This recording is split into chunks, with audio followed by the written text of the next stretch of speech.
I won't repeat that because there is nobody really different. During practice, George Farmer came out with what seemed to be a hamstring and Greg Townsend with a back. Other than that, everything's kind of the same. I thought today was kind of sloppy, which is usual, all the energy around day one, getting out here, and then having to be a little sore and come back for day two. I thought the defense kind of dominated the day for the most part. Always hard to evaluate the offensive line, your run game, when there's no pads on. So, we'll have pads on next time. You have pads on Saturday? Yes. What do you think of DJ? Just some of the things that Yeah, I think he seems to be a little more comfortable, which is normal, after an off season. But he seems to be a little more healthy. He's making cuts a little bit better.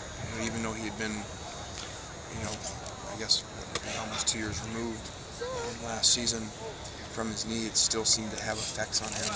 So it looks like he looks better, and our track report said that too over the last month while he's been out there with them, that he looks a lot better than the year before.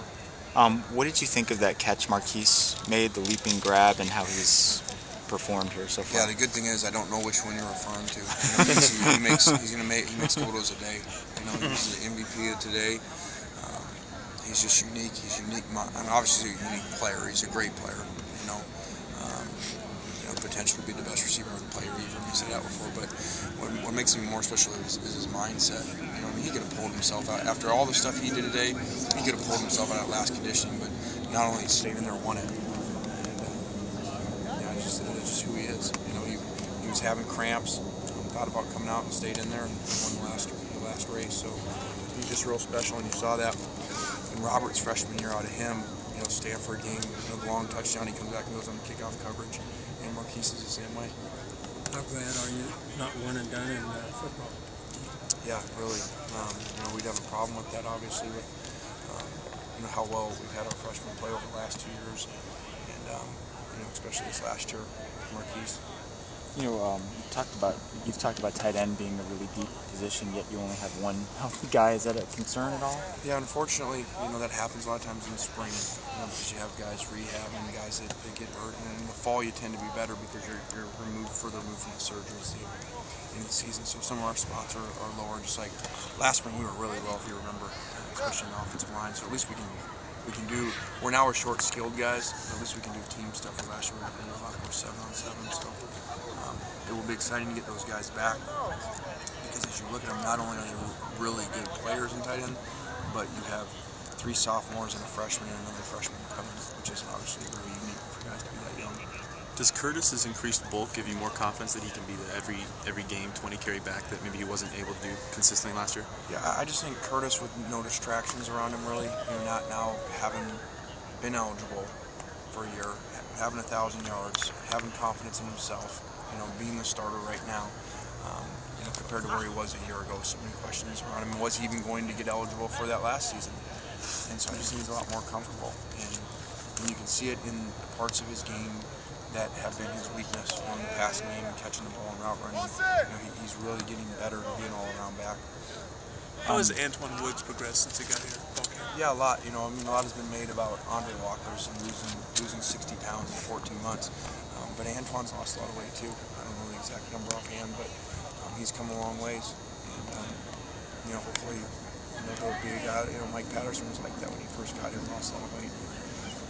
Hopefully, Antoine will continue to develop. Is part of your plan with the quarterbacks to give the other guys reps with the ones throughout spring?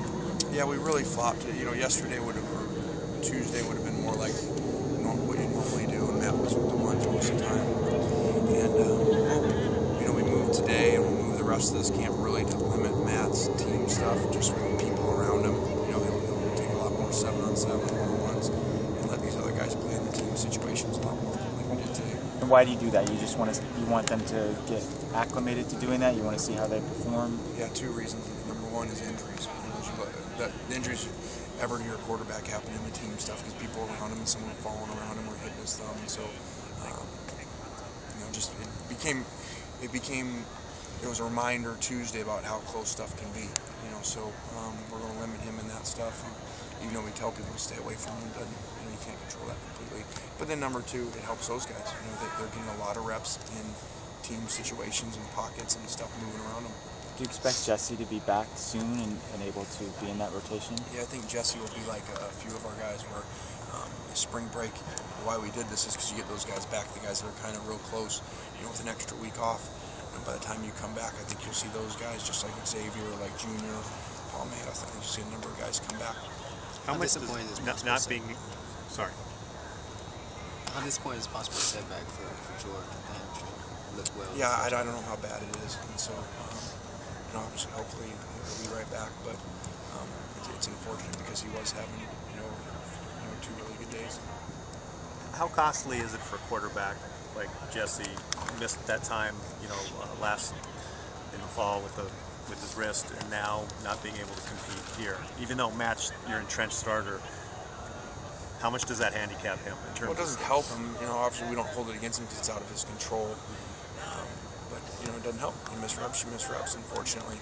So we won't hold that against him. But that is, that's a lot of pocket reps he's missing over that time. When do you anticipate hearing from the NCAA and Josh Shaw? I don't know that. They don't tell you. I have no idea. So. Wids was out there a little bit today, but he left like halfway through. Where do you think he is right now, health-wise? Oh, I think that probably after spring break, he'd be back doing a lot of stuff for us. We're going to have another evaluation on him next week, just to make sure that we get as much information as we can and that we're doing everything right with him.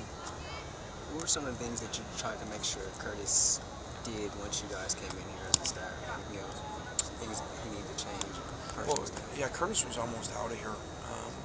He was close to walking off the field one day, which would have been his last chance, and he didn't do it. And he's just come a long ways. He was so far gone from what our expectations were about competing and doing things right the Trojan way. And fortunately, he turned it around, and it's one of our better stories the entire time we've ever been here.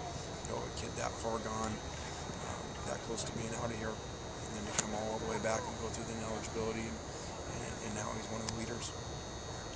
Matt Khalil said yesterday that he's going to bring you to New York as part of his entourage or in the green room. How did that all come about? Well, I thought when he said he was going to bring me, I thought it meant like bring me on a plane, like a private plane with him or something. I thought bring me. And bring me said, hey, you can sit at our table. I got to buy my own ticket. So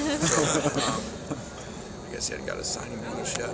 But yeah, no, he actually invited me a long time ago. I think it might have been the day he turned, the day he decided. He said, hey, I'd really love for you to be there. So we moved some things around on the schedule, and I think we're going to make it out there.